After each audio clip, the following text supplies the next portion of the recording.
in this lesson, we'll talk a little bit about creating UVs. So as we talked about earlier, UVs are what's going to enable us to apply textures to our models in some sort of meaningful way. And so we want to be able to see those UVs as we work. So let's create a split layout.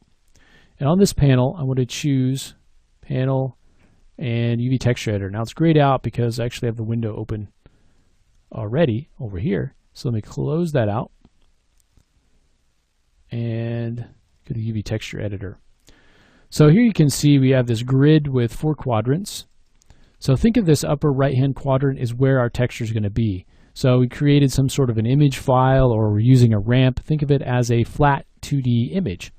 And so the idea is to take our geometry and flatten it out onto this square so that it knows what part of the texture to apply to what polygon. Now, looking at this, it doesn't really, I mean, there's UVs there, but it doesn't really look like this flattened down. You should get an indication that it's this sort of shape.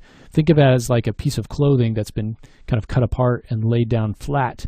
You'll still be able to see sort of where the neck goes, where the arms were, but you'll see that it's cut along certain seams. So we want the same sort of an effect here. So rather than getting into very complex UVs, we're going to try to keep it pretty simple. So one of the simplest ways to do this is to project a planar projection. So we'll go to Polygons, Create UVs, Planar Mapping, and we'll go ahead and just click that. Now my settings here, I reset those.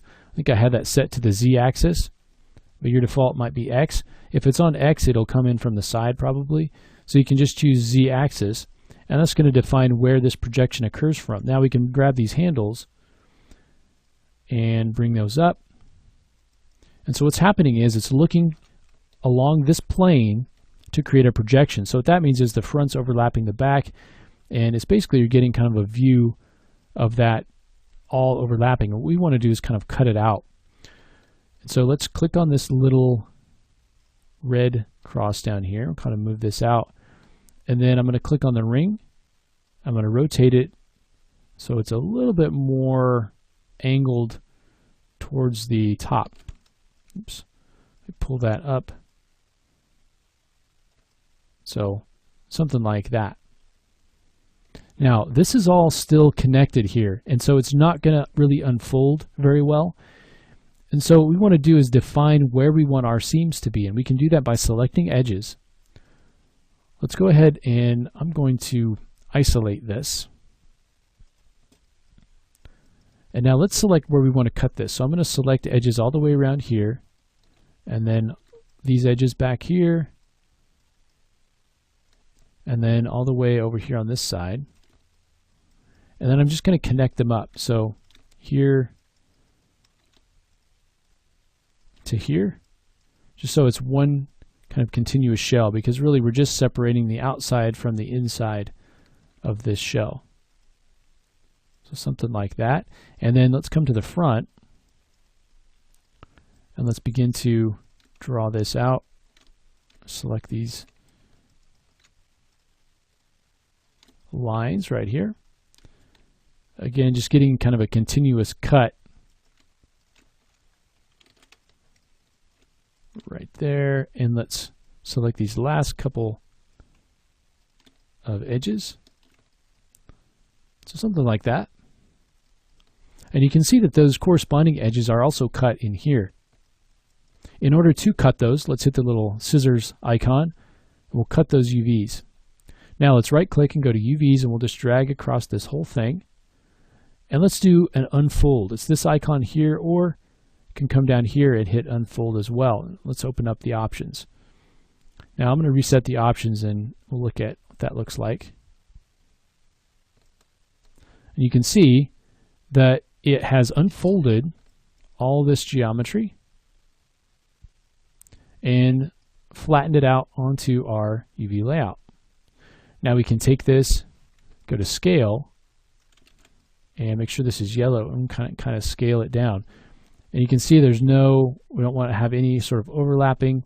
If you want to kind of straighten things up a little bit, you can select portions of our UVs. And we can use this UV lattice tool to kind of straighten things up a bit.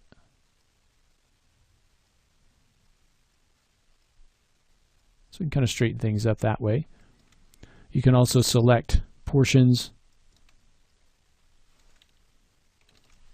and use the smooth UV tool. So it's going to be shift right click, smooth, and oops, we can do an unfold like that, or we can relax it a little bit. I think it's pretty close to all being already relaxed.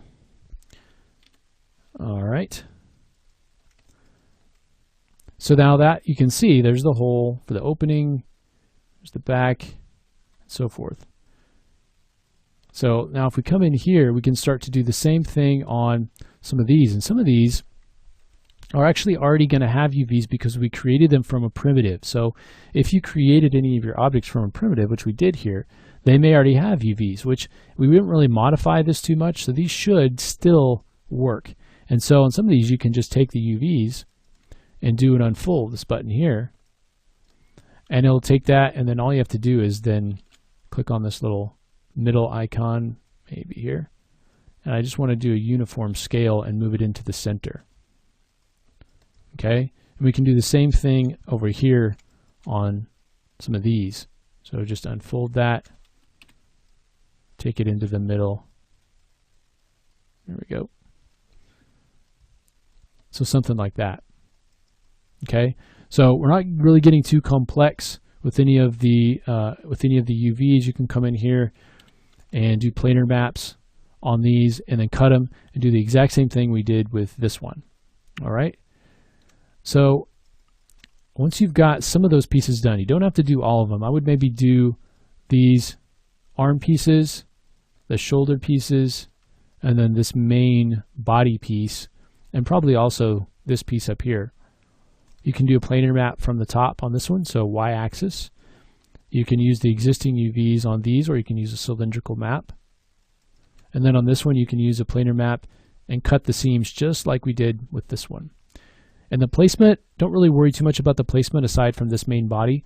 The rest of these, just kind of put them in the middle of our UV space. And that'll help us as we move forward. So once we've got those UVs created, and if you want to look at the UVs, you can look at the start file from the next lesson. We'll start using something called Substance to add a very special look to our geometry very quickly and in a very flexible way. So let's do that next.